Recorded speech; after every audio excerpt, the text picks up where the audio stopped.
Gem registration లో భాగంగా మనకి ప్రైమరీ యూజర్ రిజిస్ట్రేషన్ ఎలాగో చూద్దాము.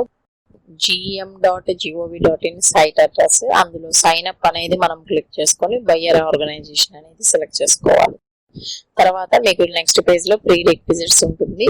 ఇక్కడ డ్రాప్ డౌన్ లో ప్రైమరీ యూజర్ హెచ్ఓడి సెలెక్ట్ చేసుకోవాలి. తర్వాత మీకు user ID primary user HOD select చేసుకున్నాకే ఆధార్ నెంబర్, మొబైల్ నెంబర్ ఈ విధంగా 3 టిక్ మార్క్స్ సెలెక్ట్ చేసుకొని ప్రొసీడ్ క్లిక్ చేసుకోవాలి. తర్వాత టర్మ్స్ అండ్ కండిషన్స్ ఓకే చేసేసి ప్రొసీడ్ క్లిక్ చేసుకోవాలి.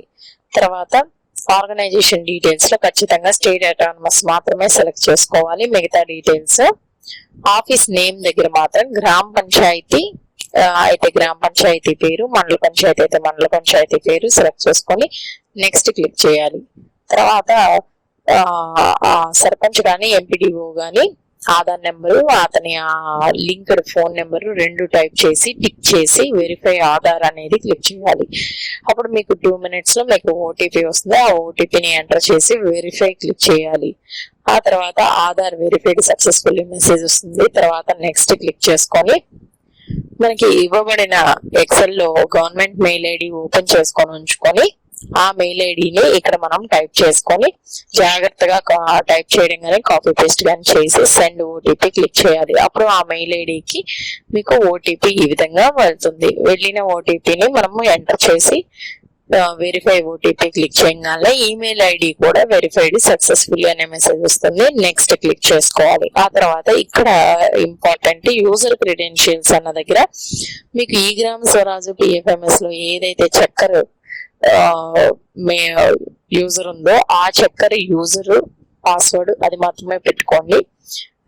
వేరేవి పెట్టుకుంటే అన్ని మర్చిపోతారు కనుక చక్కర్ యూజర్ ఐడి అవి పెట్టుకొని క్రియేట్ అకౌంట్ క్లిక్ చేసుకోవాలి. క్రియేట్ అకౌంట్ క్లిక్ చేసిన తర్వాత కన్ఫర్మేషన్ మెసేజ్ వస్తుంది. కన్ఫర్మ్ కొట్టి తర్వాత మీకు ఈ పేజ్ కనబడుతుంది.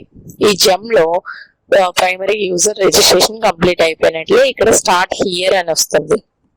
అయితే ఇక్కడి నుంచి ఆ ప్రైమరీ యూజర్ యొక్క ప్రొఫైల్ అప్డేషన్ అనమాట.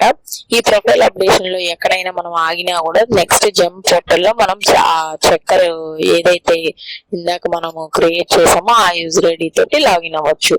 ఆర్గనైజేషన్ అడ్రస్ వీటన్నిటిని సెలెక్ట్ చేసుకొని ఇవన్నీ మనకి ఫామ్ ఫిల్లింగ్ కాబట్టి వాటిని చేసిన తర్వాత సేవ్ క్లిక్ చేయాలి. తర్వాత పేమెంట్ మెథడ్ ఖచ్చితంగా eGramSwaraj మాత్రమే ఉండాలి.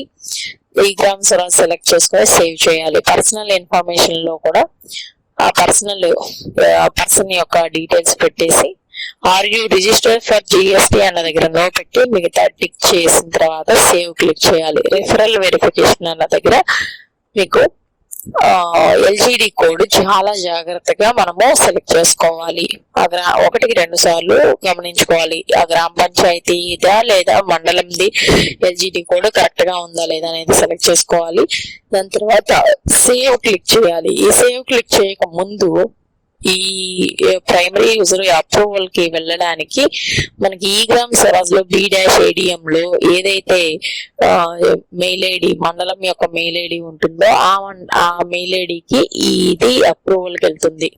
కాబట్టి జాగ్రత్తగా చూసుకొని సేవ్ చేయాలి. సేవ్ చేసిన తర్వాత మాత్రమే ఆ మండలం యొక్క మెయిల్ ఐడి ఆటోమేటిక్ గా eGramSwaraj నుంచి రీడ్ అయ్యి ఇక్కడ కనబడుతుంది. తర్వాత మనకి ఆ మండలం యొక్క మెయిల్ ఐడి ఓపెన్ చేస్తే అక్కడ మీకు హెచ్ఓడి అథెంటికేషన్ అప్రూవల్ ఫామ్ ఏ విధంగా కనపడుతుంది. అక్కడ sarpanch name has been registered అని చెప్పేసి సక్సెస్ మెసేజ్ వస్తుంది. ఇంతటితోటి జెమ్ లో primary user registration profile updation అనేది కంప్లీట్ అయిపోతుంది. Thank you.